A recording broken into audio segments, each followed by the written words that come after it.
Hey everybody, how you all doing? And I'm back with another edition of Action Sunday. And this week I want to talk about Kull the Conqueror. And I'm gonna be brief about this because it's kind of late, so I want to get this out of the way. So, Kull the Conqueror. At first glance, you can think of, looks like it's a Conan the Barbarian knockoff. Well, in reality, this was originally going to be intended to be the third and final Conan the Barbarian movie, in a trilogy. So you had Conan the Barbarian, you had Conan the Destroyer. Then the original title was going to be Conan the Conqueror. But unfortunately, according to what I looked into, Schwarzenegger did not want to reprise his role as Conan, and he feel like the role kind of grew old of him, or better, he wasn't, how I say it, fit for the part anymore. And so they were like, okay, so they decided to take the elements of that and just morph into something else, and then replace Schwarzenegger with Kevin Sorbo.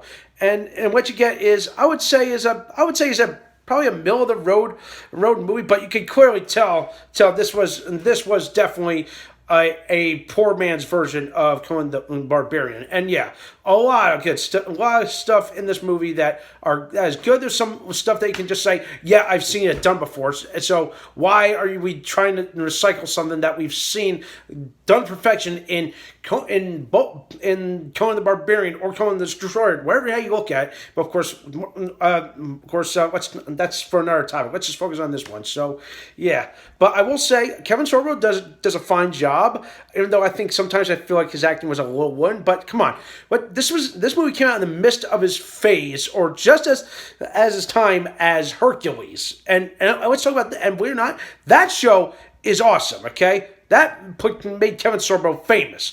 This, on the other hand, I don't think it would diminish him, but kind of like would escalate his stock a little bit. But everyone will just look at Kull the Conqueror and just realize, yeah, this was not good, but give it time. Maybe this movie will eventually grow to be a cult classic.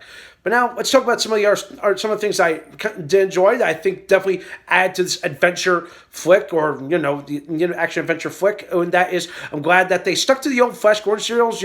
Like where they did like the scrolling text with the explanation of saying of this world, getting you immersed into the world. Even though this is something that, like you said, we've seen done before, like with Conan. But here I felt like it was like hammed in a little bit. That's why I felt about it. But yeah, but besides that, let's see. Everything else I think looked good. It was like definitely felt the part. I loved Tia Carrera as the villain. I think she did a good job, even though I think the visuals was a little too over the top. It felt her character wasn't as how I say it. I think it just needed a little more dimension in his character. Like, I feel like if they had gave more time, more expo to this villain, I think it would have made things better. More expo, I think, would definitely is one of the biggest problems I think people have with this movie. Like, because there's like things if like you can't just like introduce someone that you have no idea. Then you have to take some time to explain. It kind of does, but I think, come on, pace it out more, okay? Because this movie should have been at least 2 hours long. This one felt rushed. I felt like some parts were a little slapdash.